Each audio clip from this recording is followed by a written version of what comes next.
saat aku membeli buah di tukang buah langganan, setelah aku menyulurkan uang untuk membayar, tukang buah itu kembali menyelipkan sebuah kertas lusuh yang bertuliskan, "Berhenti minum obat yang suamimu beri. Itu adalah racun yang dia beli setiap hari.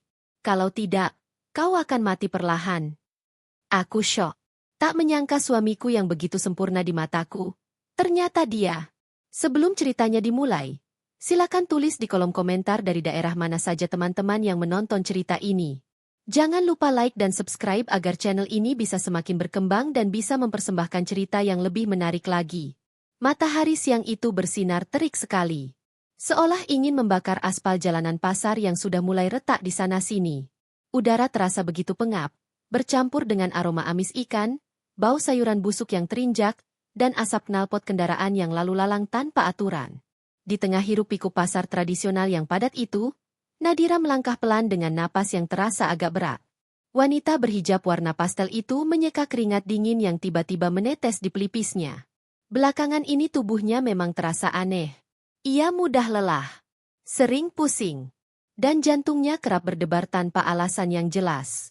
Namun ia memaksakan diri untuk keluar rumah hari ini demi membeli buah naga merah kesukaannya di kios langganan. Dokter bilang ia kurang darah. Dan suaminya, Arman, selalu menyarankan agar ia banyak makan buah selain rutin meminum obat-obatan mahal yang dibelikannya. Nadira merapatkan tas tangannya saat berdesakan dengan seorang ibu-ibu yang membawa keranjang belanjaan besar. Kepalanya kembali berdenyut nyeri. Sebuah sensasi yang kini sudah menjadi sahabat karibnya setiap bangun tidur.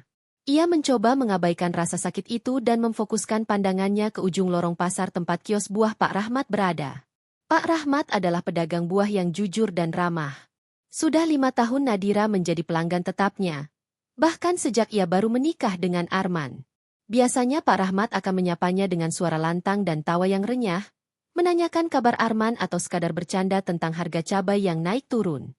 Namun hari ini, ada yang berbeda. Dari kejauhan, Nadira bisa melihat Pak Rahmat sedang menata tumpukan jeruk dengan gerakan yang kaku. Pria parubaya itu tampak gelisah. Matanya liar bergerak ke kiri dan ke kanan, seolah sedang mengawasi sesuatu atau seseorang. Tidak ada senyum ramah yang biasanya menghiasi wajah keriputnya. Ketika Nadira mendekat dan berdiri di depan kiosnya, Pak Rahmat justru tersentak kaget. Buah jeruk di tangannya hampir saja menggelinding jatuh. Ia menatap Nadira bukan dengan tatapan menyambut, melainkan dengan sorot mata ketakutan yang mendalam. Keringat sebesar biji jagung terlihat jelas di dahinya, padahal ia berdiri di bawah naungan terpal kios yang teduh. Nadira mencoba tersenyum, berusaha mencairkan suasana yang tiba-tiba terasa tegang dan canggung. Ia menyapa Pak Rahmat dengan nada lembut, menanyakan apakah buah naga merah yang ia cari tersedia hari ini. Pak Rahmat tidak langsung menjawab. Ia menelan ludah dengan susah payah. Jakunnya bergerak naik turun. Ia hanya mengangguk pelan tanpa suara. Lalu, dengan tangan gemetar, ia mengambilkan 3 buah naga berukuran besar dari keranjang di bagian belakang. Gerakannya terburu-buru. Seakan ia ingin Nadira segera pergi dari sana. Nadira mengerutkan kening, merasa heran dengan perubahan sikap pedagang langganannya itu. Ia berpikir mungkin Pak Rahmat sedang ada masalah keluarga atau sedang dikejar hutang. Jadi ia memutuskan untuk tidak banyak bertanya agar tidak menyinggung perasaannya. Nadira mengeluarkan dompet dari dalam tasnya, mengambil selembar uang pecahan Rp50.000, lalu menyodorkannya kepada Pak Rahmat. Tangan Pak Rahmat yang keriput dan kasar itu gemetar hebat saat menerima uang dari Nadira. Dingin. Tangan itu terasa sangat dingin saat bersentuhan dengan jari Nadira. Pak Rahmat berbalik badan untuk mengambil uang kembalian di laci kecil tempat ia biasa menyimpan uang. Punggungnya terlihat tegang. Cukup lama ia membelakangi Nadira, seolah sedang melakukan sesuatu yang berat. Suasana di sekitar kios itu terasa semakin mencekam bagi Nadira. Meskipun pasar sedang ramai, firasatnya mengatakan ada sesuatu yang tidak beres. Namun ia tidak bisa menebak apa itu. Ketika Pak Rahmat berbalik kembali menghadap Nadira, wajahnya pucat pasi. Ia mengulurkan uang kembalian yang terdiri dari beberapa lembar ribuan yang sudah lecek. Namun saat Nadira membuka telapak tangannya untuk menerima uang itu, ia merasakan ada benda lain yang diselipkan di antara lembaran uang kertas tersebut. Sebuah kertas yang dilipat kecil dan terasa kasar. Pak Rahmat menatap manik mata Nadira dalam-dalam. Sebuah tatapan yang penuh dengan pesan peringatan dan permohonan. Pria tua itu kemudian meremas tangan Nadira sesaat dengan kuat. Sangat kuat hingga Nadira sedikit meringis sebelum akhirnya melepaskannya dengan cepat dan berpura-pura sibuk membersihkan debu di meja dagangannya. Nadira terpaku sejenak. Ia menggenggam erat uang kembalian dan kertas misterius itu. Tanpa berani membukanya di tempat terbuka, Nadira segera memasukkan kepalan tangannya ke dalam saku gamisnya. Ia mengucapkan terima kasih dengan lirih yang hanya dibalas anggukan kaku oleh Pak Rahmat. Nadira pun berbalik dan berjalan cepat meninggalkan kios itu. Jantungnya berpacu lebih cepat dari sebelumnya. Rasa pusing di kepalanya semakin menjadi-jadi. Bercampur dengan rasa penasaran dan ketakutan yang tiba-tiba menyergap. Ia merasa seolah ada ribuan mata yang mengawasinya di pasar itu. Langkah kakinya dipercepat menuju area parkir tempat mobilnya berada. Sesampainya di dalam mobil, Nadira langsung mengunci pintu. Napasnya memburu. AC mobil yang ia nyalakan belum terasa dingin, namun tubuhnya menggigil. Dengan tangan yang masih sedikit gemetar, ia merogoh saku gamisnya dan mengeluarkan gumpalan uang kembalian tadi. Di sana terselip secari kertas sobekan bungkus rokok yang lusuh dan kotor. Nadira membuka lipatan kertas itu perlahan. Tulisan di dalamnya dibuat menggunakan spidol hitam dengan huruf kapital yang berantakan. Seolah ditulis dengan tergesa-gesa dan penuh ketakutan. Mata Nadira membelalak saat membaca kalimat demi kalimat yang tertulis di sana. Berhenti minum obat yang suamimu beri. Itu adalah racun yang dia beli setiap hari di pasar gelap. Kalau tidak, kau akan mati perlahan. Dunia seakan runtuh menimpa kepala Nadira saat itu juga. Napasnya tercekat di tenggorokan. Ia membaca tulisan itu lagi dan lagi, berharap ia salah baca atau ini hanya lelucon gila dari orang iseng. Namun wajah ketakutan Pak Rahmat tadi bukanlah sebuah akting. Getaran tangan pria tua itu adalah getaran ketakutan yang nyata. Nadira menyandarkan punggungnya ke jok mobil lemah seketika. Air matanya menetes tanpa ia sadari. Suaminya, Arman. Pria yang selama ini ia anggap sebagai malaikat pelindungnya. Pria yang selalu bersikap lembut, penuh perhatian, dan tidak pernah membentaknya sekalipun. Tidak mungkin. Arman adalah suami yang sempurna. Ia bekerja keras, santun kepada orang tua, dan selalu memanjakan Nadira bak seorang ratu. Otak Nadira berusaha menyangkal tuduhan keji di kertas itu, namun hati kecilnya mulai memutar kembali rekaman kejadian beberapa bulan terakhir. Ingatannya melayang pada momen-momen di mana Arman dengan telaten menyiapkan obat dan vitamin untuknya setiap pagi dan malam. Arman selalu memastikan sendiri Nadira menelan obat itu di depannya. Ini vitamin impor terbaik. Sayang. Mahal. Tapi tidak apa-apa demi kesehatanmu. Begitu kata Arman selalu. Nadira juga teringat bagaimana kesehatannya justru menurun drastis sejak ia rutin meminum vitamin itu. Awalnya hanya mual-mual kecil. Lalu rambutnya mulai rontok. Kuku-kukunya menjadi rapuh dan agak kebiruan. Serta rasa lemas yang luar biasa setiap kali bangun tidur. Dokter yang ia datangi, dokter rekomendasi Arman, hanya bilang itu gejala anemia berat dan stres. Apakah dokter itu juga bersekongkol? Tiba-tiba dering ponsel di tasnya memecahkan keheningan di dalam mobil, membuat Nadira terlonjak kaget hingga ponselnya hampir terlempar. Ia melihat layar ponselnya yang menyala. Nama kontak, suamiku hati merah 2. Tertera di sana, lengkap dengan foto profil Arman yang sedang tersenyum manis. Dulu, melihat nama itu membuat hati Nadira berbunga-bunga. Kini, melihatnya membuat perut Nadira mual dan ketakutan yang luar biasa menjalar ke seluruh tulang rusuknya. Tangannya gemetar hebat saat hendak menekan tombol hijau. Ia menarik napas panjang, berusaha menormalkan suaranya agar tidak terdengar mencurigakan. Ia harus tenang. Ia tidak boleh gegabah. Jika tulisan ini benar, maka ia sedang berhadapan dengan seorang pembunuh berdarah dingin yang tidur di sebelahnya setiap malam. Nadira menekan tombol terima dan mendekatkan ponsel ke telinganya. Suara bariton Arman yang lembut dan penuh kasih sayang terdengar di seberang sana. Suara yang selama ini selalu menjadi penenang bagi Nadira.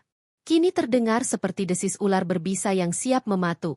Arman bertanya dengan nada manis, menanyakan apakah Nadira sudah selesai belanja dan mengingatkan agar tidak terlalu lelah. Namun kalimat berikutnya yang keluar dari mulut Arman membuat darah Nadira berdesir hebat. Kamu sudah minum vitamin siangnya?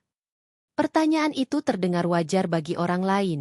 Tapi bagi Nadira yang baru saja membaca surat peringatan itu, Pertanyaan itu terdengar seperti seorang algojo yang memastikan korbannya sudah siap dieksekusi. Nadira memejamkan matanya kuat-kuat, menahan isak tangis yang mendesak keluar. Ia menjawab dengan suara yang ia usahakan terdengar ceria, mengatakan bahwa ia baru saja akan meminumnya setelah sampai di rumah. Arman terdengar puas di ujung telepon. Ia kembali mengingatkan betapa pentingnya vitamin itu agar Nadira cepat sembuh dan mereka bisa segera merencanakan liburan ke luar negeri. Kata-kata manis itu kini terasa seperti sayatan pisau di hati Nadira. Arman menutup telepon dengan ucapan cinta yang biasa ia ucapkan. Namun kali ini Nadira tidak membalasnya dengan perasaan yang sama. Ia mematikan ponsel dan melemparnya ke jok samping dengan perasaan jijik. Di dalam mobil yang panas itu, Nadira merasa kedinginan. Ia menatap kertas lusuh di tangannya sekali lagi, meremasnya kuat-kuat hingga buku-buku jarinya memutih. Keyakinannya pada pernikahan yang ia bangun selama ini mulai retak, menyisakan lubang keraguan yang menganga lebar. Perjalanan pulang dari pasar terasa sangat lama dan menyiksa bagi Nadira.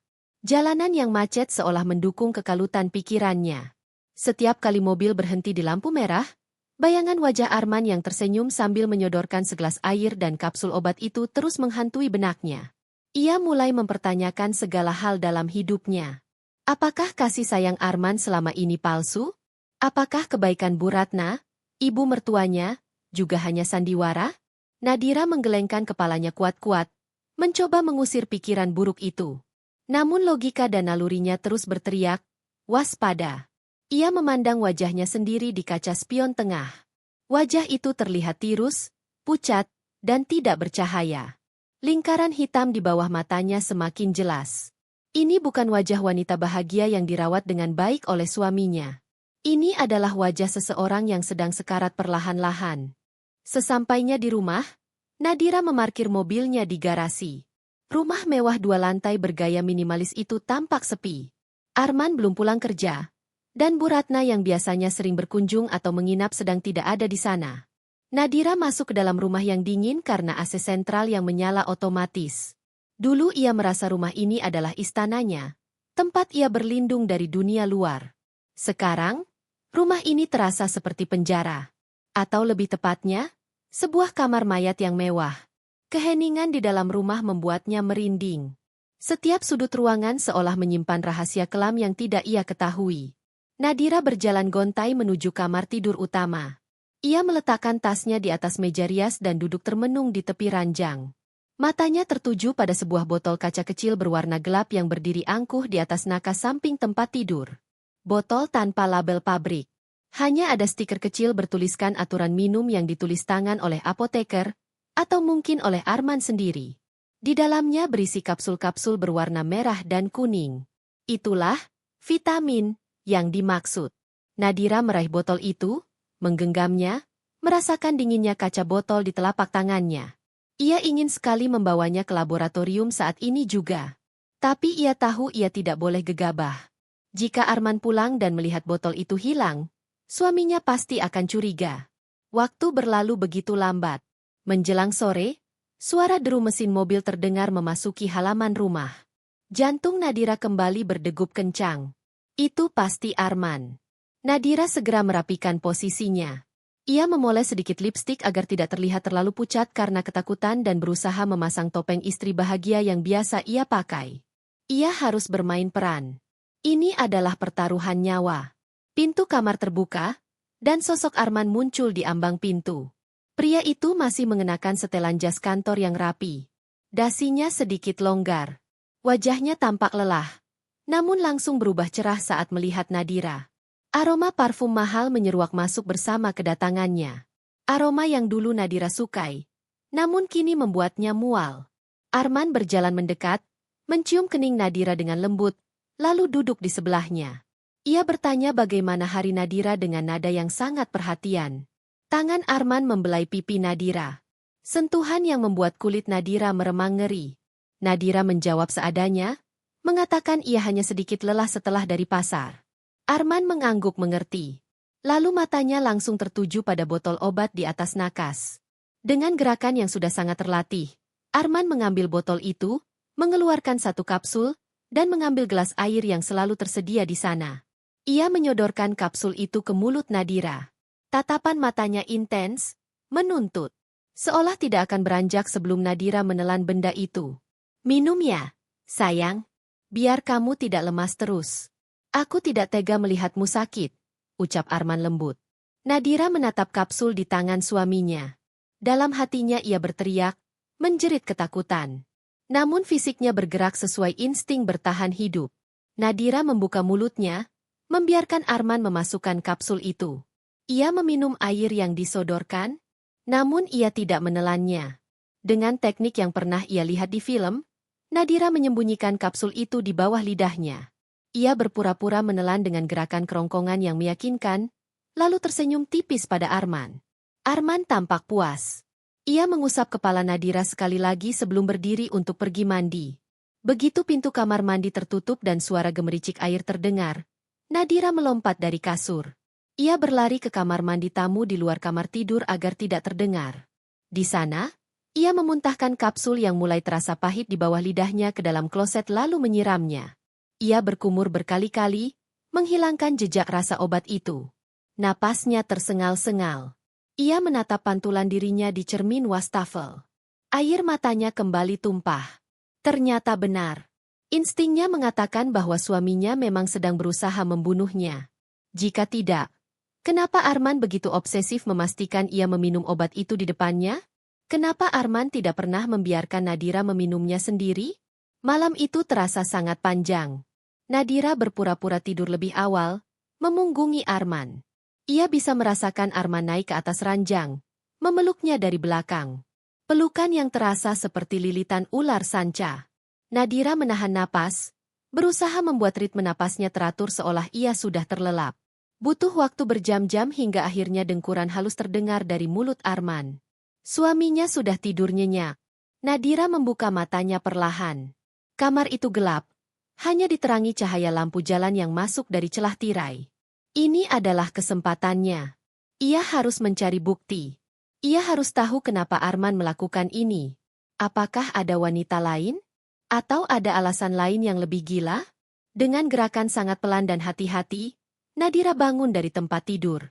Ia melangkah tanpa suara di atas karpet tebal menuju sofa di sudut kamar tempat Arman biasa meletakkan tas kerjanya.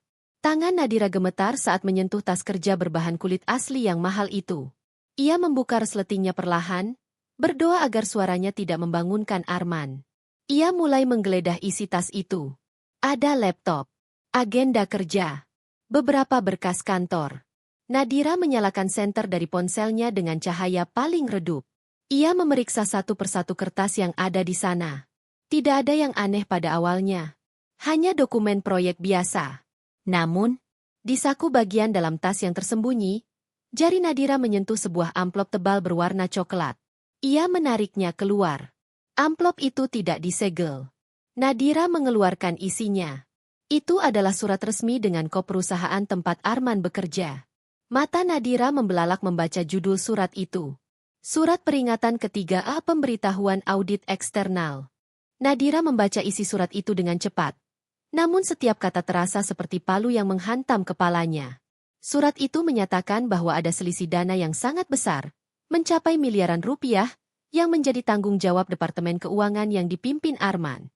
Perusahaan memberikan tenggat waktu hingga akhir bulan depan sebelum audit eksternal dilakukan dan kasus ini dilaporkan ke pihak berwajib jika dana tersebut tidak bisa dipertanggungjawabkan. Nadira menutup mulutnya dengan tangan, menahan jeritan kaget. Suaminya, korupsi. Arman, pria yang selalu terlihat alim dan berintegritas, ternyata seorang pencuri. Belum selesai rasa kagetnya, Nadira menemukan kertas lain yang terlipat di balik surat peringatan itu. Itu adalah struk belanja dari sebuah butik mewah di pusat kota. Tanggalnya baru 2 hari yang lalu. Di sana tertulis pembelian sebuah tas tangan wanita edisi terbatas seharga ratusan juta rupiah. Nadira meraba tasnya sendiri. Ia tidak pernah menerima tas semahal itu dari Arman. Struk itu bukan untuknya. Lalu untuk siapa?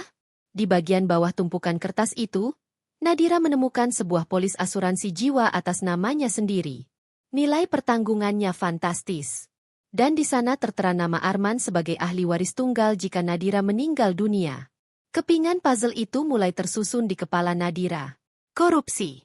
Audit yang akan datang. Wanita lain. asuransi jiwa, dan kematian Nadira. Semuanya saling berkaitan. Arman butuh uang besar untuk menutupi korupsinya sebelum audit bulan depan. Dan uang itu akan didapat dari asuransi kematian Nadira, penjualan aset warisan Nadira. Tubuh Nadira merosot ke lantai. Kakinya lemas tak bertulang. Ia merasa mual melihat fakta yang terpampang jelas di depan matanya. Pria yang tidur mendengkur di kasur itu bukan suaminya, melainkan monster yang siap menumbalkannya demi uang dan kebebasan. Nadira menatap Arman dengan tatapan nanar. Rasa cinta yang tersisa di hatinya lenyap seketika, berganti dengan rasa benci dan dendam yang membara.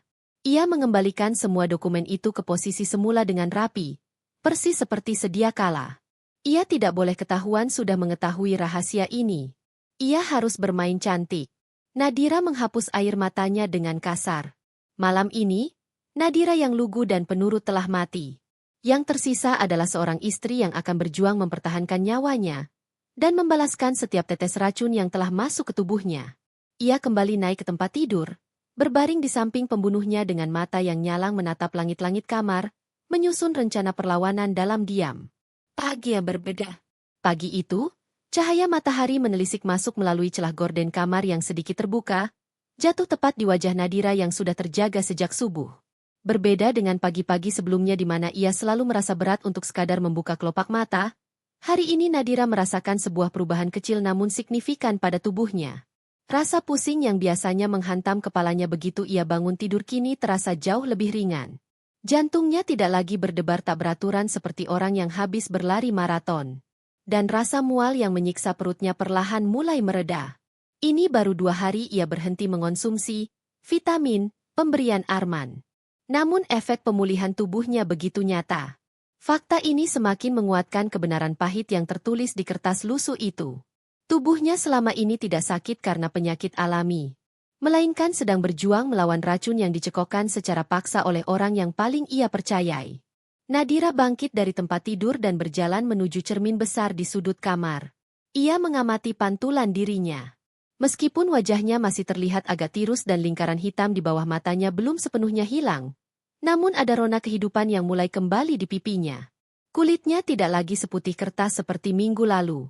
Nadira menyentuh pipinya sendiri, merasakan kehangatan darah yang mengalir di sana. Ia bersyukur. Namun di saat yang sama, ketakutan kembali menyergap. Jika ia terlihat semakin sehat, Arman pasti akan curiga. Suaminya itu bukan orang bodoh. Arman adalah pengamat yang teliti, terutama untuk hal-hal yang berkaitan dengan rencananya. Nadira sadar ia harus bermain peran lebih baik lagi. Ia mengambil bedak tabur yang warnanya 1 tingkat lebih terang dari kulitnya, lalu memulaskannya tebal-tebal ke wajahnya agar terlihat pucat kembali. Ia juga sengaja membuat rambutnya sedikit berantakan dan membiarkan matanya terlihat sayu. Suara langkah kaki mendekat ke arah kamar membuat Nadira buru-buru merapikan peralatan riasnya. Pintu terbuka. Arman masuk dengan senyum khasnya, yang kini tampak mengerikan di mata Nadira.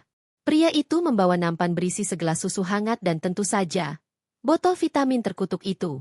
Nadira mengatur napasnya, berusaha menekan rasa jijik yang meluap-luap di dadanya. Ia kembali duduk di tepi ranjang, membungkukkan badannya sedikit untuk memberi kesan ia masih lemas. Arman duduk di sampingnya, meletakkan nampan di nakas, lalu mengelus punggung Nadira dengan lembut. Sentuhan itu terasa panas dan menjijikkan. Seolah ada ribuan jarum yang menusuk kulit punggungnya. Arman bertanya dengan suara lembut yang dibuat-buat, menanyakan apakah tidur Nadira nyenyak semalam. Nadira mengangguk lemah, menghindari tatapan mata Arman. Ia menjawab dengan suara parau bahwa ia masih sering terbangun karena sakit kepala. Arman mendecakkan lidah tanda prihatin. Sebuah ekspresi kepalsuan yang sempurna. Dengan cekatan, tangan Arman mengambil 1 kapsul dari botol dan menyodorkannya ke mulut Nadira. Adegan ini kembali berulang. Nadira membuka mulutnya, membiarkan kapsul itu masuk, meminum susu, lalu dengan cepat menyembunyikan kapsul itu di bawah lidahnya. Ia melakukan gerakan menelan yang meyakinkan, bahkan sedikit terbatuk untuk menambah efek dramatis.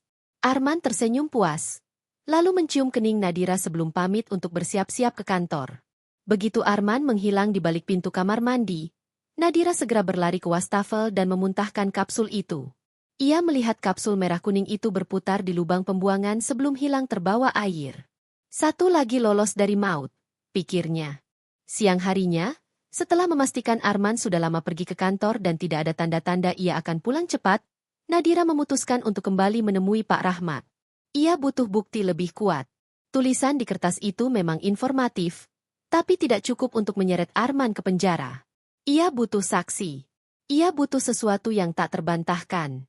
Nadira mengemudikan mobilnya menuju pasar dengan perasaan was-was. Ia terus melihat spion, takut jika mobil Arman tiba-tiba muncul di belakangnya. Sesampainya di pasar, suasana masih sama ramainya seperti kemarin. Namun kali ini langkah Nadira lebih mantap. Ia tidak lagi berjalan sebagai korban yang tidak tahu apa-apa, melainkan sebagai wanita yang sedang mencari keadilan. Kios buah Pak Rahmat tampak sibuk melayani beberapa pembeli. Ketika Pak Rahmat melihat kedatangan Nadira, wajahnya kembali tegang. Namun, ada sedikit kelegaan di matanya saat melihat Nadira masih bisa berdiri tegak. Pak Rahmat memberi kode mata, menyuruh Nadira menunggu sebentar hingga pembeli sepi. Nadira berpura-pura memilih buah apel sambil mengawasi sekitar. Setelah situasi aman, Pak Rahmat mengajak Nadira masuk ke bagian dalam kios yang sempit, tempat ia biasa menumpuk karung buah. Di ruang sempit yang berbau kardus dan buah matang itu, Pak Rahmat menatap Nadira dengan mata berkaca-kaca. Pria tua itu tampak sangat bersalah dan ketakutan. Akhirnya, Pak Rahmat membuka suara dengan gemetar. Ia bercerita bahwa ia sebenarnya tidak ingin ikut campur urusan rumah tangga orang lain, apalagi orang kaya seperti Arman. Namun hati nuraninya tidak bisa diam. Pak Rahmat menceritakan tentang anak perempuannya yang meninggal 3 tahun lalu. Gejalanya persis seperti yang dialami Nadira. Lemas, rambut rontok, kuku membiru, hingga akhirnya gagal organ. Saat itu dokter di puskesmas desa mendiagnosis dengan tepat. Belakangan Pak Rahmat tahu anaknya keracunan pestisida karena ketidaktahuan mereka dalam menyimpan bahan kimia pertanian. Melihat wajah Nadira yang semakin hari semakin mirip dengan wajah anaknya menjelang ajal, Pak Rahmat merasa dihantui rasa bersalah. Ia merasa Tuhan sedang menegurnya untuk menyelamatkan nyawa Nadira, agar ia tidak menyesal seumur hidup. Kemudian Pak Rahmat menceritakan apa yang ia lihat. Setiap hari Selasa dan Jumat subuh, saat pasar masih gelap dan pedagang baru mulai menggelar lapak, ia melihat mobil mewah Arman parkir di lorong belakang pasar yang sepi dan kotor. Lorong itu dikenal sebagai tempat transaksi barang-barang ilegal. Mulai dari obat keras tanpa resep, hingga racun hama dosis tinggi yang dilarang beredar.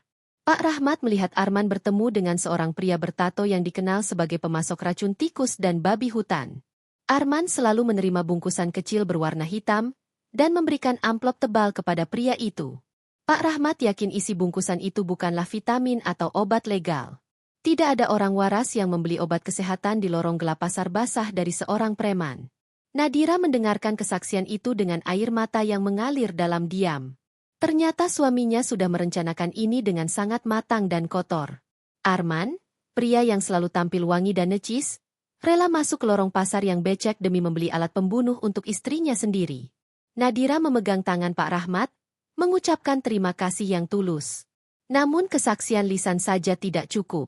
Di pengadilan nanti, pengacara mahal sewaan Arman bisa dengan mudah memutarbalikkan fakta dan menuduh Pak Rahmat berbohong atau memfitnah. Nadira butuh bukti fisik. Dengan suara mendesak, Nadira memohon bantuan Pak Rahmat sekali lagi. Ia meminta Pak Rahmat untuk memotret kegiatan transaksi itu jika Arman datang lagi. Pak Rahmat tampak ragu dan takut. Ia hanyalah tukang buah kecil. Berurusan dengan orang kaya bisa berbahaya baginya. Namun melihat tatapan Nadira yang penuh harap dan putus asa, keberanian Pak Rahmat muncul kembali. Ia mengangguk setuju. Ia berjanji akan menyembunyikan ponselnya di balik tumpukan keranjang kosong di lorong itu dan mencoba mengambil foto atau video saat Arman datang lusa, yang kebetulan adalah hari Jumat. Nadira memberikan sejumlah uang kepada Pak Rahmat sebagai modal untuk membeli pulsa atau keperluan lain. Namun Pak Rahmat menolaknya halus. Ia mengatakan ia melakukan ini bukan untuk uang, tapi untuk menebus rasa bersalahnya pada almarhum anaknya. Nadira akhirnya memaksa Pak Rahmat menerimanya sebagai sedekah, lalu pamit pulang dengan membawa harapan baru. Kecurigaan Arman mulai muncul. Sore harinya, Nadira sudah berada di rumah sebelum Arman pulang. Kali ini ia sengaja tidak memulas bedak tebal lagi, membiarkan rona wajah aslinya terlihat sedikit. Ia ingin menguji reaksi Arman. Benar saja. Saat Arman melangkah masuk rumah dan melihat Nadira sedang duduk membaca majalah di ruang tengah, langkahnya terhenti sejenak. Mata tajam Arman menyipit, memindai wajah Nadira dari dahi hingga dagu. Ada kilatan kekecewaan dan kecurigaan yang sangat jelas di sana, meskipun hanya berlangsung sepersekian detik sebelum tertutup oleh topeng senyum manisnya. Arman mendekat. Namun kali ini ia tidak langsung mencium kening seperti biasa. Ia memegang dagu Nadira dan memutar wajah istrinya ke kiri dan ke kanan, seolah sedang memeriksa barang dagangan. Dengan nada suara yang terdengar dingin dan tajam, Arman bertanya mengapa wajah Nadira terlihat berbeda hari ini. Ia berkomentar bahwa Nadira terlihat lebih segar dari biasanya. Kalimat itu seharusnya adalah pujian. Tapi dari mulut Arman, itu terdengar seperti tuduhan. Nadira menahan napas. Jantungnya berdebar kencang. Ia menjawab dengan tenang bahwa mungkin efek vitamin mahal itu sudah mulai bekerja. Atau mungkin karena ia tadi tidur siang cukup lama. Arman terdiam sejenak. Matanya menatap tajam ke dalam mata Nadira, mencari kebohongan. Suasana ruang tengah itu terasa membeku. AC yang dingin tidak sebanding dengan dinginnya tatapan Arman. Kemudian Arman melepaskan dagu Nadira dengan sedikit kasar. Ia berkata dengan nada rendah yang penuh intimidasi, mengingatkan Nadira untuk tidak pernah lupa meminum obatnya. Karena jika Nadira lupa satu kali saja, pengobatannya akan sia-sia dan penyakitnya akan semakin parah. Ancaman terselubung itu membuat bulu kuduk Nadira meremang. Arman kemudian berlalu menuju kamarnya dengan wajah masam, meninggalkan Nadira yang terpaku di sofa. Nadira sadar, waktu bermain-main sudah habis. Arman mulai curiga karena racunnya tidak bekerja. Pria itu mungkin akan meningkatkan dosisnya atau mencari cara lain yang lebih cepat. Nadira harus bertindak lebih cepat sebelum Arman kehilangan kesabaran. 2 hari berlalu dengan ketegangan yang kian memuncak di dalam rumah mewah itu. Nadira hidup seperti seorang mata-mata di rumahnya sendiri. Setiap makanan dan minuman yang disajikan ia periksa dengan teliti.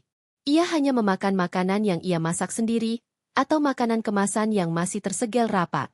Botol air minumnya selalu ia bawa kemana-mana, bahkan ke kamar mandi. Karena ia tidak lagi percaya pada air di dispenser rumah. Arman semakin menunjukkan gelagat aneh. Pria itu menjadi lebih pendiam dan sering menatap Nadira dengan pandangan kosong namun menusuk saat mereka makan malam bersama.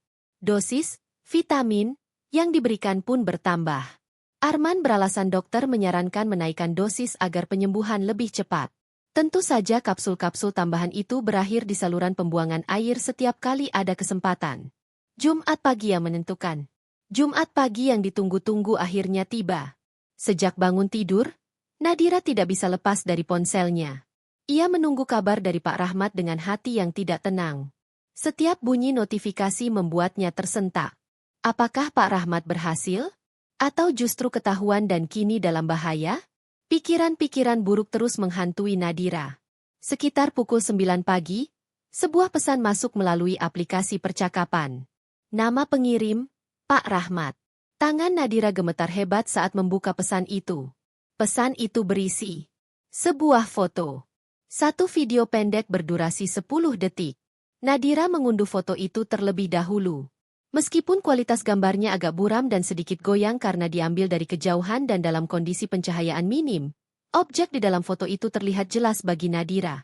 Di sana, di sebuah lorong pasar yang kotor dan suram, berdiri sosok Arman dengan kemeja kerjanya yang digulung hingga siku. Ia sedang menerima bungkusan plastik hitam dari seorang pria bertubuh kurus kering yang penuh tato di lengan. Wajah Arman terlihat serius dan tidak sabar. Namun yang membuat napas Nadira tercekat bukan hanya itu. Di latar belakang foto terlihat mobil SUV hitam milik Arman dengan pintu penumpang depan yang terbuka setengah. Di dalam mobil itu duduk seorang wanita yang wajahnya tertangkap kamera dengan cukup jelas karena cahaya lampu jalan yang menerpa kaca mobil. Wanita itu adalah Bu Ratna, ibu mertuanya. Nadira menutup mulutnya menahan jeritan kaget. Ponsel di tangannya nyaris terjatuh. Bu Ratna, ibu mertuanya yang selama ini selalu bersikap manis. Yang selalu membawakannya bubur ayam saat ia sakit. Yang selalu memanggilnya, menantu kesayangan ibu.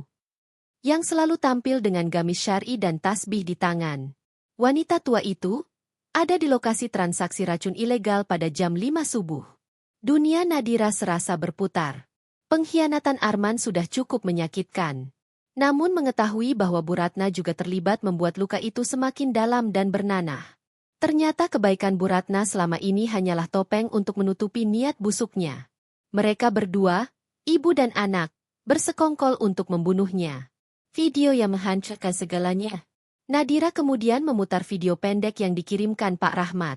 Video itu tidak memiliki suara yang jelas karena jarak yang jauh. Hanya terdengar hiruk-pikuk pasar di kejauhan. Namun visualnya berbicara banyak. Terlihat Arman masuk kembali ke dalam mobil setelah transaksi selesai. Bu Ratna terlihat menepuk lengan Arman sambil tersenyum lebar, seolah memberi selamat atas keberhasilan anaknya mendapatkan barang tersebut. Keduanya tampak tertawa kecil sebelum mobil itu melaju pergi meninggalkan lorong pasar. Tawa di atas rencana pembunuhan. Nadira merasa mual membayangkan tawa itu. Betapa kejamnya hati manusia yang silau oleh harta. Nadira membutuhkan bukti motif.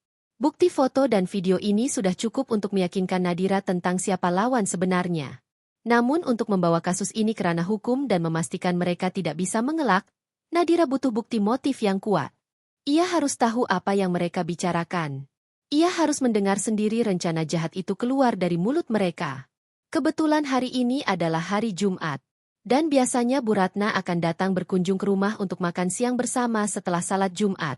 Ini adalah kesempatan emas yang tidak boleh disia-siakan. Nadira membeli alat penyadap. Nadira segera bersiap. Ia keluar rumah sebentar dengan alasan ingin membeli bahan kue ke supermarket. Padahal tujuannya adalah toko elektronik di pusat kota. Di sana, ia membeli alat penyadap suara mini berbentuk flash disk. Kamera pengawas kecil berbentuk gantungan kunci.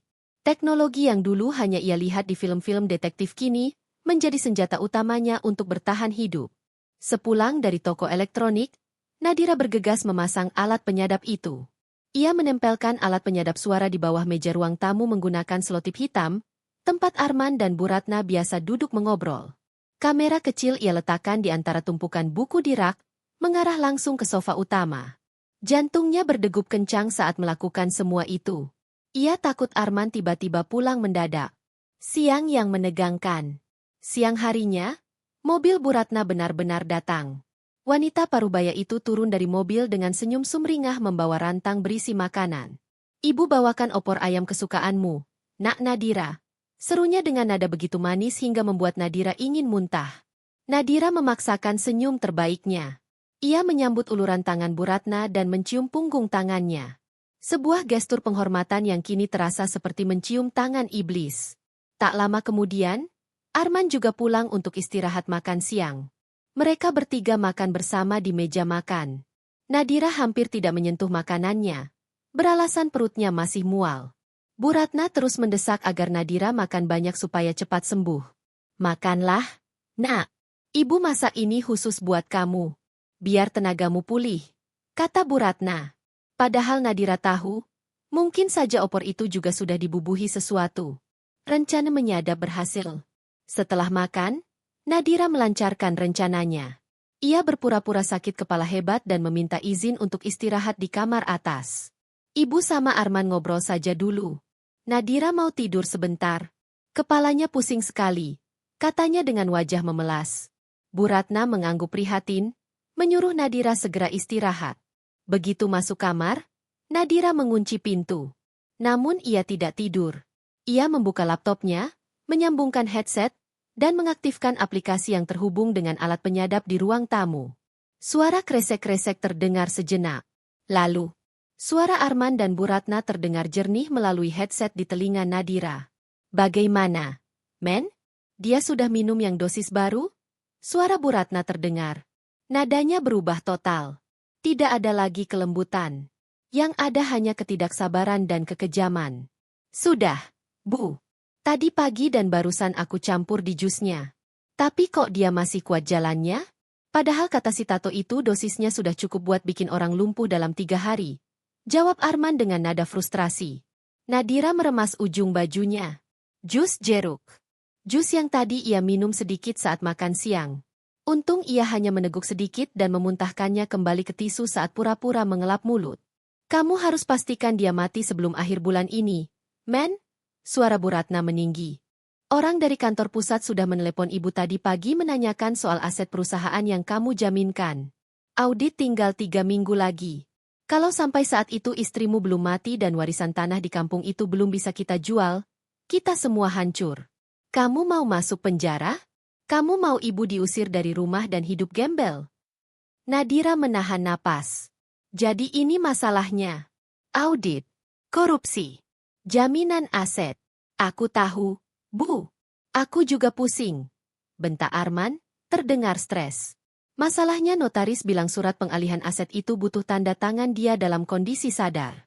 Kalau dia mati mendadak tanpa tanda tangan, proses warisannya bakal lama di pengadilan agama. Makanya aku bikin dia sakit pelan-pelan supaya dia merasa putus asa, dan mau tanda tangan surat kuasa itu dengan alasan biaya berobat. Rencananya minggu depan aku bawa notaris itu ke sini. Nadira memejamkan mata. Setiap kata yang ia dengar seperti racun baru yang disuntikkan ke jantungnya. Ya sudah, percepat saja. Potong Bu Ratna dengan suara dingin. Bikin dia makin lemah. Kalau perlu jangan kasih dia makan apa-apa selain makanan yang sudah dikasih obat itu. Ingat, jatah bulanan ibu buat arisan sosialita juga sudah nunggak 2 bulan gara-gara kamu pakai uangnya buat nutupin lubang korupsi itu. Malu ibu kalau sampai ketahuan miskin. Dan si Maya, simpananmu itu, dia juga meneror ibu terus minta apartemen baru. Pusing ibu ngurusin hidupmu kalau kamu tidak becus begini. Iya, Bu. Tenang saja. Maya biar aku yang urus. Yang penting Nadira beres dulu. Asuransi jiwanya juga lumayan.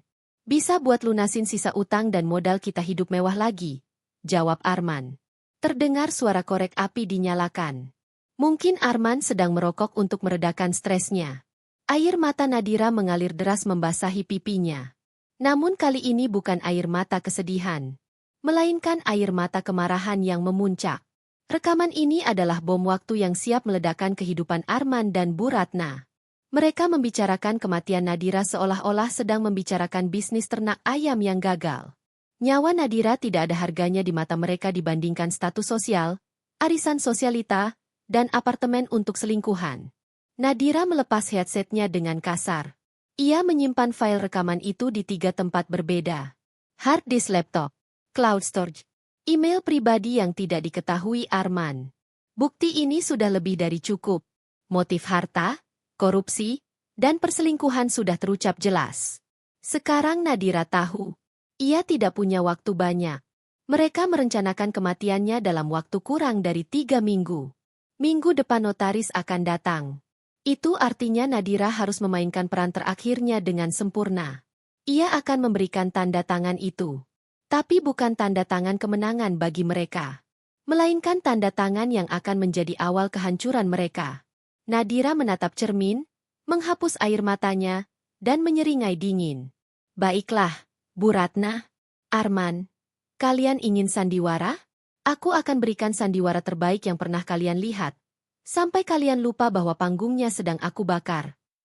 Metamorfosis Nadira. Sejak mengetahui rencana busuk suami dan ibu mertuanya melalui rekaman itu, Nadira telah bermetamorfosis. Wanita yang dulu lembut dan penuh keraguan itu kini telah mati. Digantikan oleh seorang aktris ulung yang siap memainkan peran terbaik dalam hidupnya. Untuk memenangkan perang ini, ia tidak boleh terlihat kuat. Sebaliknya, ia harus terlihat sehancur mungkin. Ia harus memberikan apa yang sangat diinginkan oleh Arman dan Bu Ratna. Pemandangan seorang istri yang sedang berjalan tertatih menuju liang lahat. Sandiwara dimulai. Pagi itu, Nadira memulai sandiwaranya dengan persiapan matang. Di depan cermin kamar mandi, ia memulas wajahnya dengan bedak pucat yang dicampur sedikit eyeshadow ungu di bawah mata untuk menciptakan efek lingkaran hitam dramatis.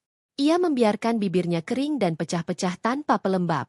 Tubuhnya yang sebenarnya mulai bugar karena berhenti meminum racun ia paksa untuk membungkuk dan bergerak lambat.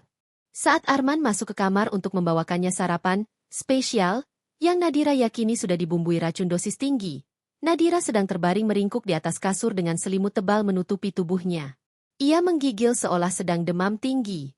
Arman meletakkan nampan di meja dengan wajah yang berusaha terlihat cemas. Namun binar matanya menyiratkan kepuasan. Ia duduk di tepi ranjang, menyentuh dahi Nadira yang terasa dingin. Arman bertanya dengan nada prihatin yang dibuat-buat, apakah sakit Nadira semakin parah? Nadira menjawab dengan suara parau dan lemah, mengatakan seluruh badannya terasa sakit seperti dipukuli dan perutnya melilit hebat. Ia bahkan menambahkan sedikit drama dengan terbatuk-batuk kering, hingga wajahnya memerah. Arman tampak senang mendengar keluhan itu. Ia segera menyodorkan segelas jus jeruk yang warnanya terlihat sedikit lebih pekat dari biasanya. Ia mendesak Nadira untuk meminumnya agar tenaganya pulih. Dengan tangan yang sengaja dibuat gemetar hebat, Nadira menerima gelas itu. Ia mendekatkan bibirnya ke gelas, meminum sedikit, lalu pura-pura tersedak dan memuntahkan sebagian besar cairan itu ke handuk kecil yang ia pegang. Maaf, Mas, perutku mual sekali. Susah masuk, rintih Nadira. Arman terlihat sedikit kesal karena racunnya terbuang. Namun ia segera menutupi kekesalannya dengan senyum sabar. Ia menyuruh Nadira istirahat saja dan berjanji akan membawakan obat lain nanti malam. Begitu Arman keluar kamar, Nadira segera membuang sisa jus itu ke dalam botol kosong bekas air mineral yang ia sembunyikan di balik lemari. Itu akan menjadi bukti tambahan untuk uji laboratorium nanti. Notaris datang. 2 hari kemudian, sesuai percakapan yang disadap Nadira, Arman membawa seorang tamu ke rumah. Tamu itu adalah seorang pria parubaya berjas rapi dengan senyum licik. Ia membawa tas kerja kulit yang terlihat berat. Arman memperkenalkannya sebagai Pak Dedi, seorang notaris kenalan lamanya yang akan membantu mengurus administrasi pengobatan Nadira ke luar negeri. Alasan yang digunakan Arman sangat mulia. Ia ingin menjual beberapa aset tanah warisan Nadira untuk membiayai operasi cangkok hati di Singapura yang konon biayanya mencapai miliaran rupiah. Tentu saja itu semua omong kosong. Nadira tahu tidak ada rencana ke Singapura. Uang itu hanya akan lari ke kantong Arman untuk menutup lubang korupsinya. Nadira didudukan di sofa ruang tamu, disangga bantal di punggungnya agar terlihat bisa duduk tegak. Bu Ratna juga hadir di sana, duduk di samping Nadira sambil memijat bahu menantunya dengan kasih sayang palsu. Di atas meja, berlembar-lembar dokumen bermaterai sudah tertata rapi. Pak Dedi menjelaskan dengan bahasa hukum yang berbelit-belit. Intinya, dokumen itu adalah surat kuasa penuh yang memberikan hak kepada Arman untuk menjual tanah warisan Nadira. Mencairkan polis asuransi jiwa Nadira lebih awal. Jika memungkinkan untuk keperluan medis, katanya. Nadira mendengarkan dengan tatapan kosong, seolah otaknya sudah terlalu lemah untuk memproses informasi. Tanda tangan di sini ya, Bu Nadira. Ini hanya formalitas saja supaya Mas Arman bisa gerak cepat menyelamatkan nyawa ibu, ujar Pak Dedi sambil menyodorkan pena emas. Arman menatap Nadira dengan intensitas tinggi. Keringat dingin terlihat di pelipisnya. Tanpa tanda tangan ini, Arman akan tamat saat audit kantor dilakukan. Nadira menatap dokumen itu, lalu menatap wajah Arman. Terakhir menatap wajah Bu Ratna. Kedua antagonis itu menahan napas menunggu Nadira menggoreskan tintanya. Dalam hati, Nadira tertawa sinis. Kalian pikir kalian menang? Dengan tangan gemetar, kali ini bukan akting, tapi karena menahan amarah, Nadira mengambil pena itu. Ia mendekatkan ujung pena ke atas materai. Namun Nadira melakukan manuver cerdas yang sudah ia latih semalaman. Ia tidak menggunakan tanda tangan aslinya. Sebaliknya, ia membuat sedikit modifikasi pada tarikan garis akhir dan lengkungan huruf awalnya. Perbedaannya sangat tipis. Sulit dideteksi oleh mata orang awam atau notaris yang sedang terburu-buru. Namun akan sangat jelas jika diperiksa oleh ahli grafologi forensik di pengadilan nanti. Tanda tangan palsu ini akan membuat dokumen tersebut cacat hukum dan batal demi hukum di kemudian hari. Setelah selesai menandatangani lembar terakhir, Nadira menjatuhkan pena itu seolah kehabisan tenaga. Sudah, Mas, aku mau istirahat, lirihnya. Arman menyambar dokumen itu dengan cepat, memeriksa kelengkapannya dengan mata berbinar-binar. Ia dan Bu Ratna saling berpandangan penuh kemenangan. Mereka mengira Nadira yang bodoh dan sekarat telah menyerahkan kunci berangkas hartanya secara sukarela. Arman mencium pipi Nadira dengan semangat. Ciuman kematian Yudas. Mereka begitu sibuk merayakan kemenangan kecil itu, hingga tidak menyadari tatapan mata Nadira yang tajam dan dingin saat mereka memunggunginya. Hari itu, Nadira membiarkan mereka merasa di atas angin. Karena semakin tinggi mereka terbang, semakin sakit rasa hancurnya saat Nadira menghempaskan mereka ke tanah nanti. Keesokan harinya, Arman pergi ke kantor dengan suasana hati yang sangat cerah. Dokumen aset sudah di tangan. Ia yakin audit perusahaan akan aman. Ia merasa rencananya berjalan mulus tanpa celah. Sepeninggal Arman, rumah kembali sepi. Nadira tahu ia tidak boleh menyia-nyiakan waktu. Hari ini ia memiliki 2 agenda penting yang akan menjadi paku terakhir di peti mati pernikahan mereka. Uji laboratorium. Membongkar identitas wanita lain itu. Uji laboratorium. Nadira menunggu hingga pukul 10 pagi, memastikan Bu Ratna tidak datang berkunjung. Lalu ia mengganti pakaian dus tersakitnya dengan pakaian kasual, mengenakan kacamata hitam besar dan masker untuk menutupi wajahnya. Ia keluar rumah lewat pintu samping, memesan taksi online, dan meminta berhenti agak jauh dari gerbang kompleks agar tidak menarik perhatian satpam atau tetangga. Tujuannya adalah sebuah laboratorium swasta terkemuka di pusat kota yang hasilnya bisa dipertanggungjawabkan secara hukum. Di dalam tasnya, Nadira membawa botol kecil berisi sampel jus jeruk yang disodorkan Arman. Beberapa helai rambutnya yang rontok pagi itu. Jantungnya berdebar kencang sepanjang perjalanan. Ia merasa seperti buronan yang sedang melarikan diri. Padahal ia adalah korban yang sedang mencari keadilan. Sesampainya di laboratorium, Nadira meminta paket uji toksikologi lengkap. Biayanya mahal, tapi ia tidak peduli. Ia menggunakan kartu kredit cadangan yang tidak pernah diketahui Arman. Petugas laboratorium sempat menatapnya heran karena permintaan uji racun arsenik dan sianida bukanlah hal yang umum. Namun Nadira beralasan untuk keperluan penelitian pribadi. Ia harus menunggu beberapa jam untuk hasil awal. Waktu menunggu itu terasa seperti penyiksaan. Nadira duduk di pojok ruang tunggu yang dingin, meremas-remas tangannya. Pikirannya melayang membayangkan skenario terburuk. Bagaimana jika hasilnya negatif? Bagaimana jika Arman menggunakan racun jenis baru yang tidak terdeteksi? 3 jam kemudian, seorang analis memanggil namanya. Nadira masuk ke ruangan konsultasi. Dokter yang memegang hasil lab menatap Nadira dengan wajah serius dan prihatin. Bu Nadira, kata dokter itu sambil menunjukkan lembar hasil analisis. Kami menemukan kandungan arsenik dalam dosis yang cukup tinggi pada sampel cairan jeruk yang ibu bawa. Dan pada sampel rambut terdeteksi akumulasi racun yang sama dalam kurun waktu 3 bulan terakhir. Ini bukan keracunan makanan biasa, Bu. Ini adalah pemberian racun secara sistematis dan berkala. Ibu harus segera melapor ke polisi dan memeriksakan organ dalam ibu ke rumah sakit. Ini percobaan pembunuhan. Nadira menerima lembar hasil itu dengan tangan gemetar. Meskipun ia sudah menduganya, mendengar konfirmasi medis dari seorang ahli tetap saja membuat lututnya lemas. Arsenik. Suaminya memberinya arsenik. Zat yang tidak berasa, tidak berbau, namun mematikan secara perlahan. Bukti ini sudah mutlak. Tidak ada penyangkalan lagi. Nadira mengucapkan terima kasih, menyimpan dokumen hasil lab itu dengan sangat hati-hati ke dalam tasnya, seolah itu adalah benda paling berharga di dunia. Membuntuti Arman. Keluar dari laboratorium, Nadira tidak langsung pulang. Ia masih memiliki satu misi lagi. Ia ingat percakapan di rekaman suara tentang Maya dan apartemen baru. Nadira tahu Arman sering pulang terlambat dengan alasan lembur. Hari ini ia akan membuktikan kemana sebenarnya lembur itu dilakukan. Nadira menghubungi Pak Rahmat, meminta tolong meminjam motor metik tua milik anaknya. Mobil Nadira terlalu mencolok dan Arman pasti mengenali plat nomornya. Pak Rahmat, yang sudah sepenuhnya berada di pihak Nadira, segera mengantar motor itu ke titik pertemuan yang disepakati. Sore harinya, Nadira sudah standby di dekat kantor Arman dengan motor pinjaman dan helm full face yang menutupi seluruh wajahnya.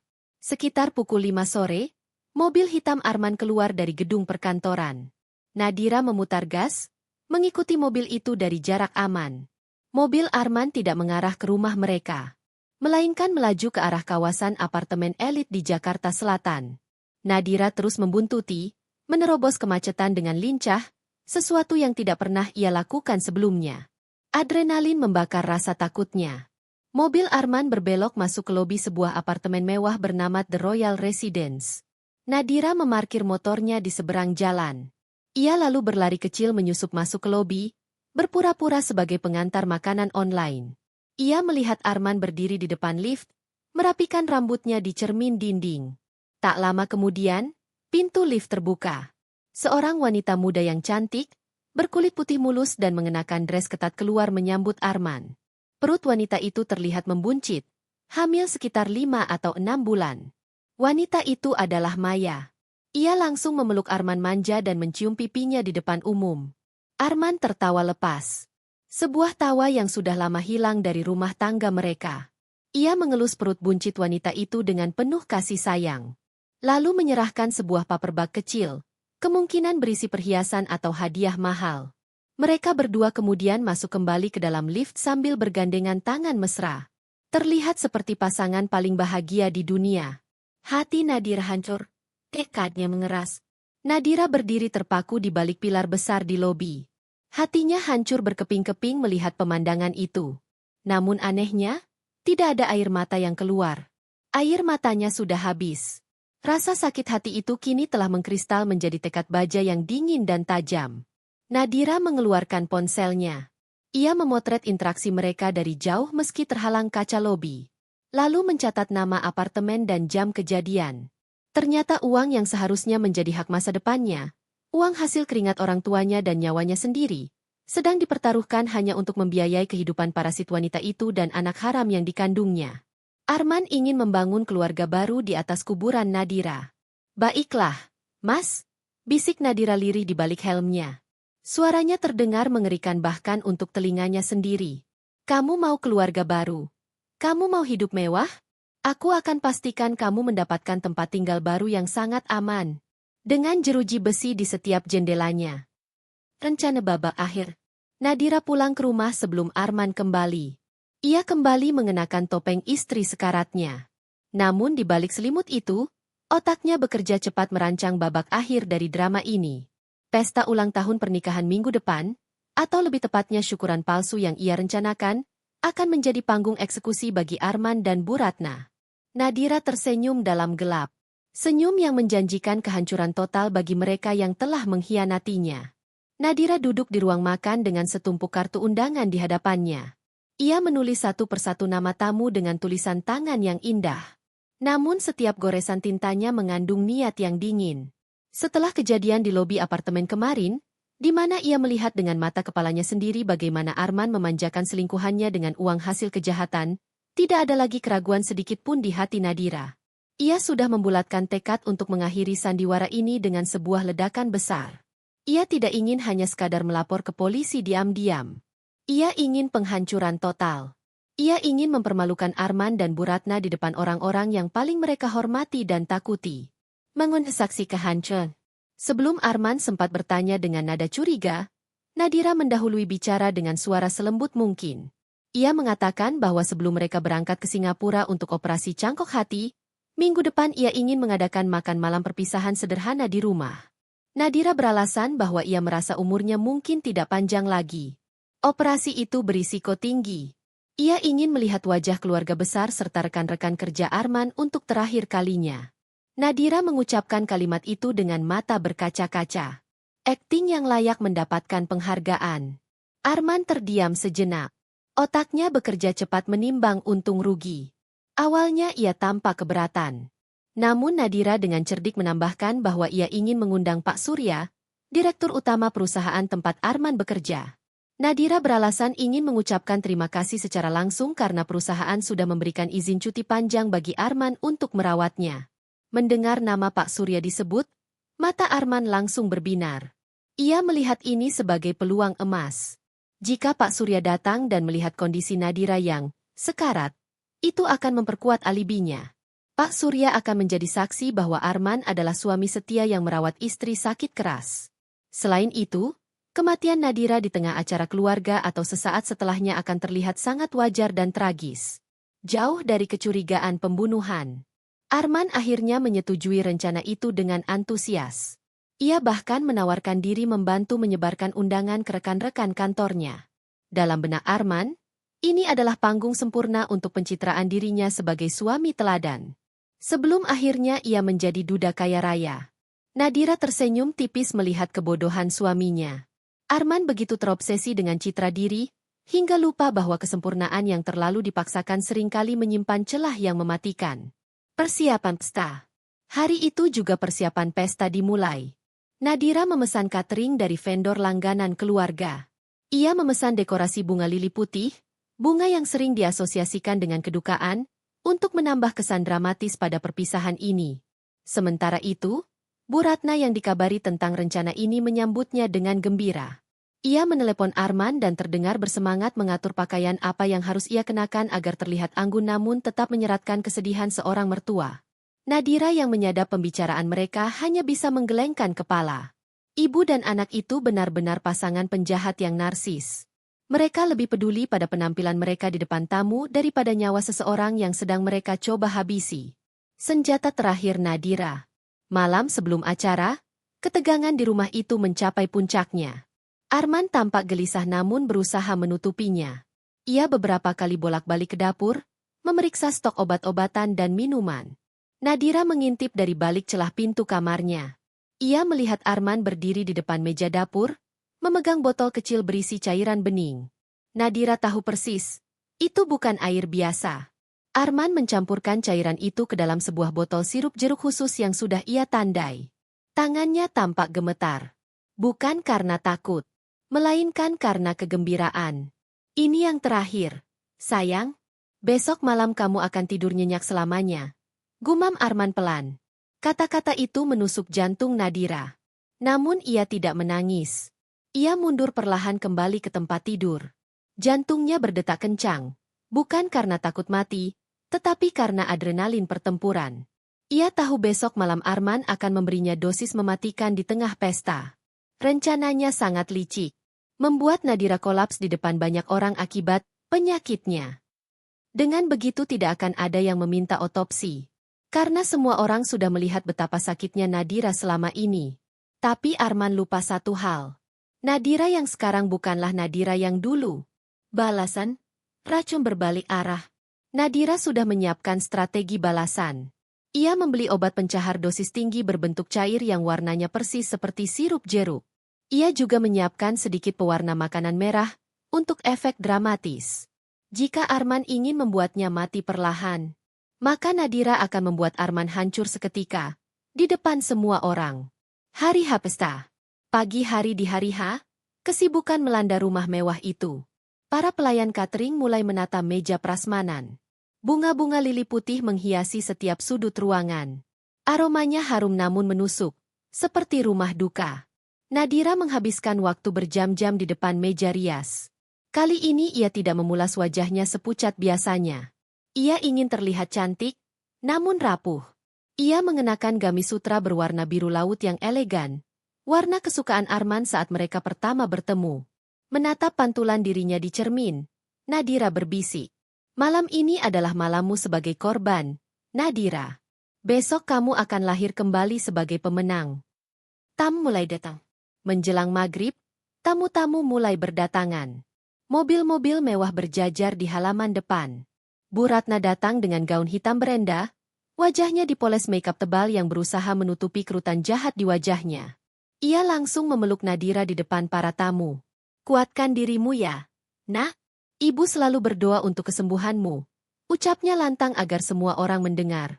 Nadira membalas pelukan itu dengan kaku. Arman berdiri di samping mereka, menyalami setiap tamu dengan senyum penuh keprihatinan. Memainkan perannya sebagai suami tabah. Direktur datang. Puncak ketegangan terjadi saat mobil sedan hitam mewah memasuki pelataran. Itu mobil Pak Surya, direktur utama. Arman bergegas menyambut bos besarnya itu. Ia menuntun Pak Surya masuk ruang tengah dan memperkenalkannya kepada Nadira. Pak Surya menatap Nadira dengan iba. Saya turut prihatin dengan kondisi ibu. Arman sering bercerita di kantor kalau dia sangat khawatir dengan kesehatan ibu. Semoga pengobatan di Singapura nanti lancar. Ujarnya tulus. Nadira tersenyum tipis. Terima kasih, Pak. Saya yakin malam ini akan menjadi malam yang sangat menentukan bagi kami semua. Bapak pasti akan melihat sisi lain dari suami saya yang selama ini tidak Bapak ketahui. Arman tertawa canggung, mengira Nadira sedang memujinya. Padahal itu adalah sebuah peringatan. Saatnya Arman kemudian pamit sebentar ke dapur. Nadira tahu. Saatnya telah tiba. Arman akan mengambil minuman spesial itu. Nadira memberi kode mata pada Pak Rahmat, yang malam itu menyamar sebagai pelayan catering. Pak Rahmat mengangguk pelan dari sudut ruangan. Tangannya siap disaklar lampu dan remote proyektor. Panggung sudah siap. Para pemain sudah di posisinya. Tirai drama babak terakhir akan segera diangkat. Dan Nadira bersiap memberikan penampilan yang akan membuat Arman dan Bu Ratna menyesal pernah menganggapnya lemah. Ruang tengah rumah mewah itu kini dipenuhi sekitar 50 tamu. Suara denting sendok garpu beradu dengan piring porselen.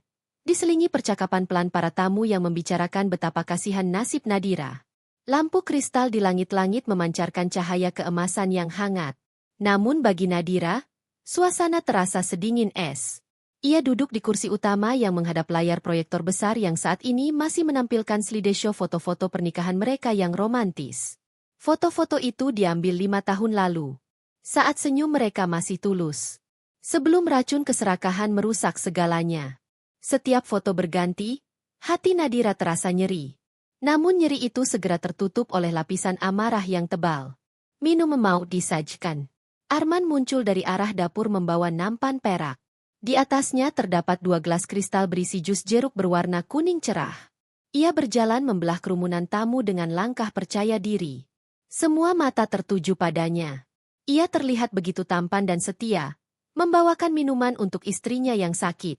Saat Arman mendekat, Nadira bisa melihat butir-butir keringat di dahi suaminya. Ada ketegangan yang tersembunyi di balik senyum lebarnya.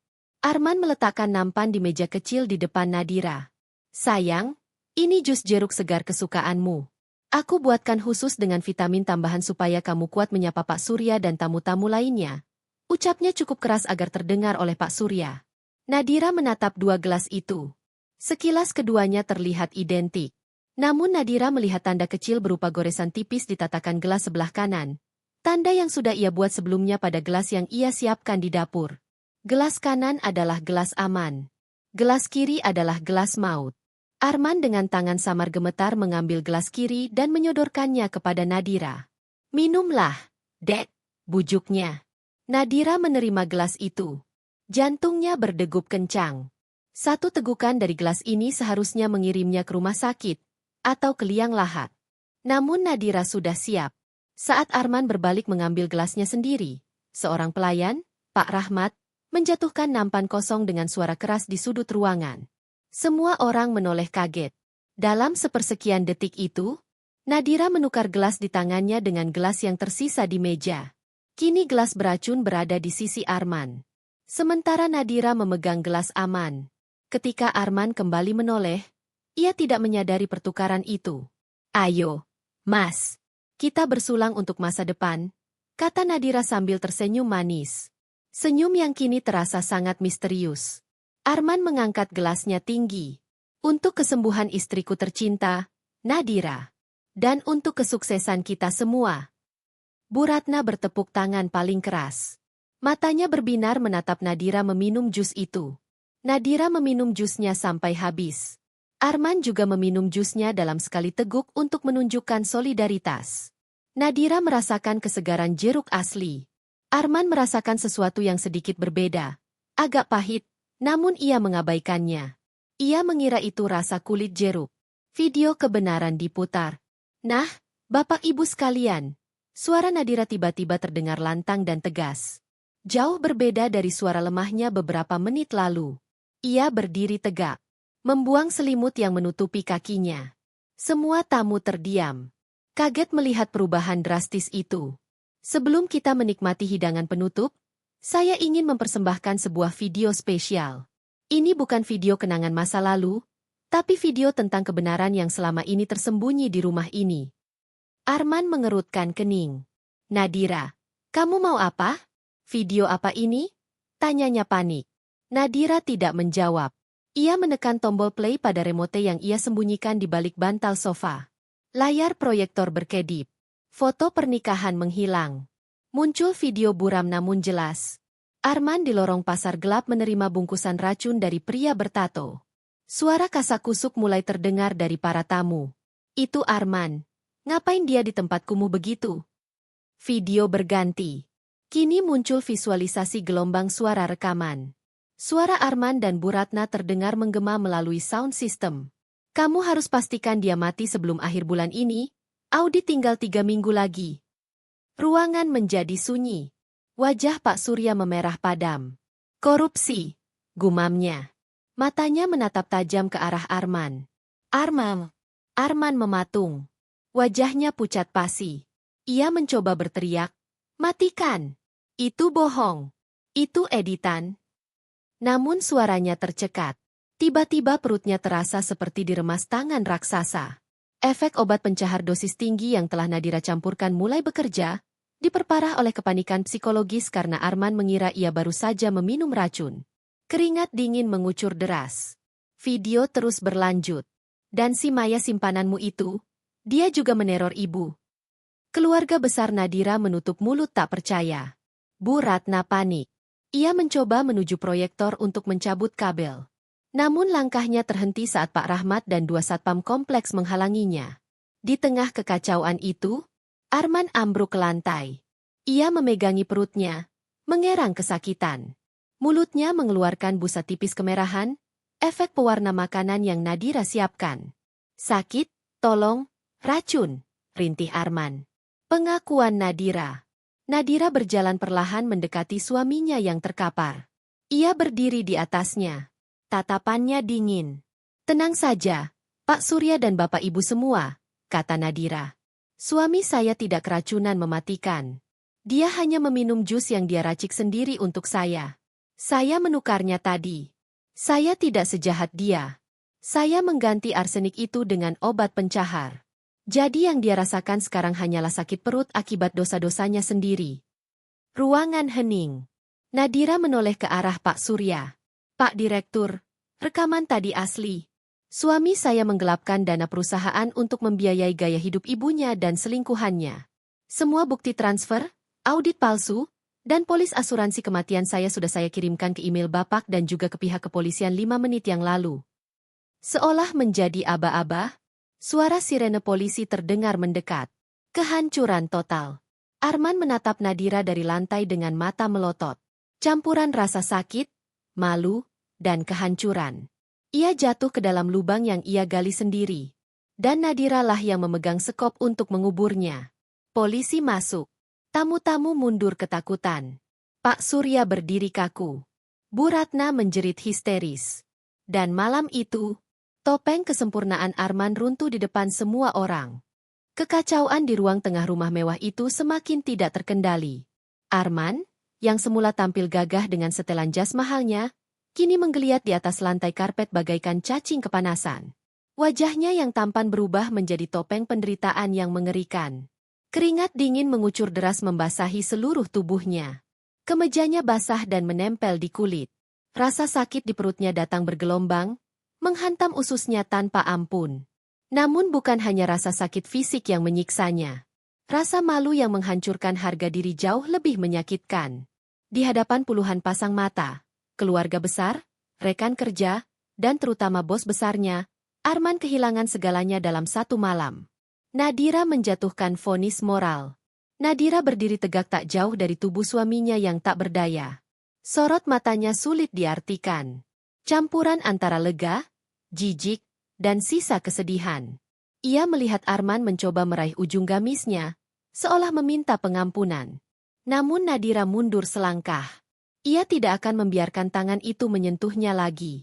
"Nah, Nadira, kamu tega," rintih Arman. "Kamu istriku." Nadira mengulang kata itu dengan nada rendah. "Tega." Ia menatapnya tajam. "Kamu bicara soal tega, Mas? Saat kamu mencampurkan arsenik ke dalam vitamin itu setiap hari? Saat kamu tersenyum manis menyuapiku? Padahal kamu tahu kamu sedang membunuhku perlahan." Ruangan hening. Suara Nadira menggema. "Siapa yang lebih tega di sini? Aku hanya memberimu obat pencahar. Sakit yang kamu rasakan itu sementara. Tapi kerusakan organ yang kamu rencanakan untukku, itu permanen." Arman memejamkan mata. Air mata mengalir. Namun penyesalan sudah terlambat. Direktur memecahkan kehancuran karir Arman. Pak Surya melangkah maju. Wajahnya merah padam oleh amarah. Ia menatap Arman seperti melihat kotoran. "Bu Nadira." Suaranya bergetar menahan emosi. Saya benar-benar malu dan merasa bersalah karena tidak menyadari ada ular berbisa di perusahaan saya. Ia menarik napas panjang. Saya sudah menerima bukti-bukti dari ibu. Staf audit internal telah mengonfirmasi aliran dana mencurigakan ke rekening pribadi Arman dan ibunya. Ia menoleh tajam ke arah Arman. Detik ini juga, Arman saya pecat dengan tidak hormat. Perusahaan akan menuntut ganti rugi atas setiap rupiah yang dia curi. Kata-kata itu seperti palu godam. Dipecat, dituntut, dipenjara. 3 kata yang menghancurkan sisa harapan Arman. Ibu Ratna berusaha kabur. Di sudut ruangan, drama lain terjadi. Bu Ratna yang sejak tadi membeku karena syok mulai bergerak perlahan menuju pintu samping.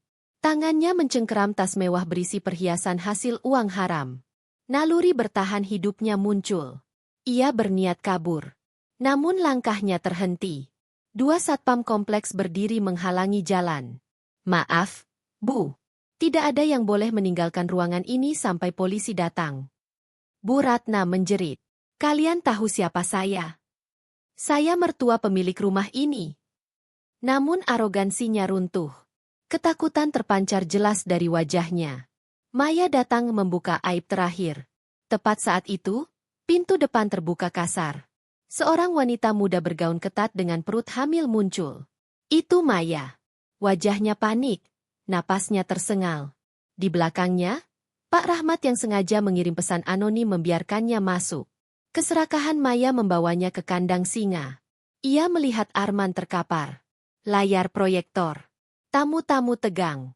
Namun matanya langsung tertuju pada Bu Ratna. Tanpa memedulikan situasi, Maya melabrak. Mana janji kalian? Teriaknya histeris. Ruangan membeku. Katanya hari ini Arman mau transfer uang buat pelunasan apartemenku. Orang apartemen sudah mengancam akan mengusirku. Kalian mau menipuku? Arman bilang istrinya yang penyakitan itu bakal mati minggu ini dan kita bakal kaya raya. Mana buktinya? Keheningan mencekam. Pengakuan brutal itu menjadi bukti pamungkas. Bu Ratna panik. Diam kamu. Saya tidak kenal kamu. Maya tertawa sinis. Tidak kenal?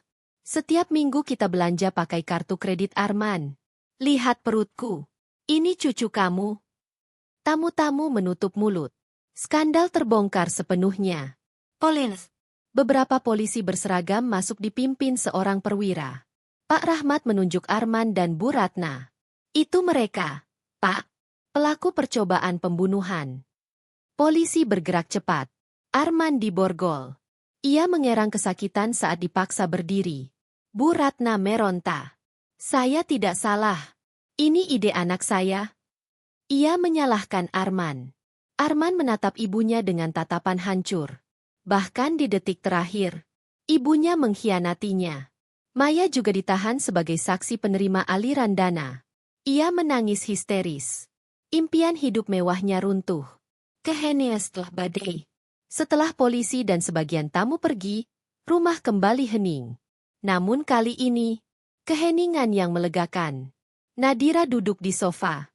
Tubuhnya lelah. Namun hatinya ringan. Ia menatap gelas jus yang tidak jadi diminum Arman. Ia membawanya ke dapur. Menuangnya ke wastafel. Mencuci gelas itu bersih. Seolah mencuci sisa kenangan buruk. Malam itu, Nadira tidur sendirian di rumah besar itu. Namun untuk pertama kalinya, ia tidur tanpa rasa takut tidak akan bangun lagi. 6 bulan telah berlalu sejak malam penangkapan yang menggemparkan itu. Musim hujan mulai berganti menjadi kemarau. Langit biru cerah seolah mencerminkan kehidupan baru Nadira. Proses hukum terhadap Arman dan Bu Ratna berjalan cepat berkat bukti-bukti telak yang dikumpulkan Nadira serta dukungan penuh dari tim hukum perusahaan Pak Surya. Tidak ada celah bagi mereka untuk mengelak. Rekaman suara, video transaksi, hasil uji laboratorium, kesaksian Pak Rahmat, dan pengakuan Maya. Semuanya menjadi jerat yang tak terputuskan. Hari vonis. Hari pembacaan vonis menjadi berita utama media lokal. Nadira hadir di ruang sidang mengenakan pakaian serba putih. Wajahnya segar dan berseri, sangat kontras dengan Arman dan Bu Ratna yang duduk di kursi pesakitan. Arman terlihat kurus, matanya cekung, rambutnya mulai memutih karena stres. Bu Ratna tampak lebih menyedihkan. Wanita yang dulu glamor itu kini terlihat tua dan ringkih. Tatapan matanya kosong. Mereka bahkan tidak saling bicara. Hubungan ibu dan anak itu hancur sejak malam penangkapan, saat mereka saling menyalahkan. Hakim mengetuk palu.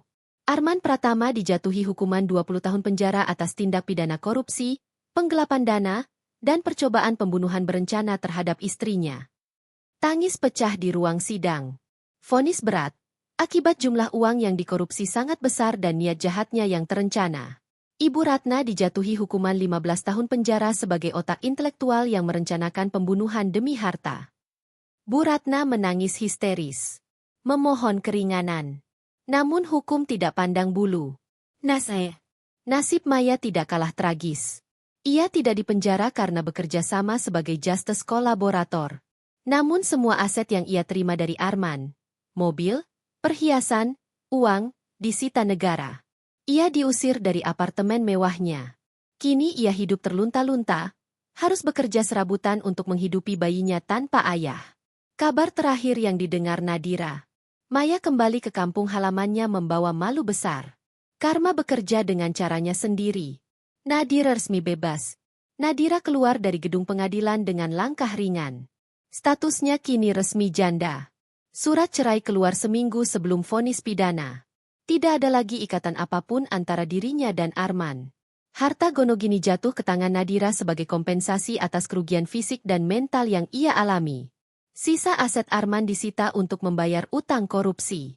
Tanah warisan orang tua Nadira berhasil diselamatkan. Bahkan nilainya terus naik. Namun Nadira tidak ingin menikmati kebahagiaan itu sendirian. Ia ingat orang yang menyelamatkan nyawanya. Hadiah untuk Param. Sore itu, Nadira mengemudi menuju pasar tradisional tempat semuanya bermula. Pasar masih ramai seperti biasa. Namun kali ini tidak ada rasa takut. Ia berjalan menuju tempat Pak Rahmat. Lapak kumuh itu sudah tidak ada. Sebagai gantinya, berdiri sebuah toko buah modern di ruko strategis depan pasar. Toko buah Segabekah? Pak Rahmat. Nadira tersenyum. Sebulan lalu, ia menyewa ruko itu selama 5 tahun dan merenovasinya menjadi toko modern lengkap dengan pendingin dan sistem kasir digital. Pak Rahmat tidak perlu lagi kepanasan dan kehujanan. Pak Rahmat sedang melayani pembeli. Wajahnya berseri. Melihat Nadira, ia berlari menyambut. Bu Nadira, Masya Allah, makin sehat. Ia menyalami Nadira dengan hormat. Terima kasih banyak, Bu. Toko ini rezekinya lancar sekali. Saya sampai menambah 2 karyawan. Nadira tersenyum hangat. Toko ini tidak sebanding dengan nyawa saya yang Bapak selamatkan. Pak Rahmat menyeka air mata haru. Saya cuma perantara, Bu. Orang baik pasti dilindungi Tuhan. Kehidupan baru. Nadira pulang membawa sekantong buah naga merah terbaik. Di teras belakang rumah, ia duduk menghadap taman kecil. Langit senja berwarna jingga keunguan. Suasana tenang. Ia memotong buah naga dan memakannya perlahan. Rasanya manis dan segar. Jauh lebih nikmat daripada vitamin mahal manapun. Ia merenungkan perjalanannya. Dari istri naif, menjadi korban, menjadi pejuang, dan akhirnya, menjadi wanita merdeka. Luka pengkhianatan belum sepenuhnya sembuh. Namun ia tidak takut. Ia punya waktu. Ia punya kesehatan. Ia punya kemandirian. Ia punya harga diri. Ponselnya bergetar. Pesan dari nomor tak dikenal. Terima kasih, Mbak Nadira.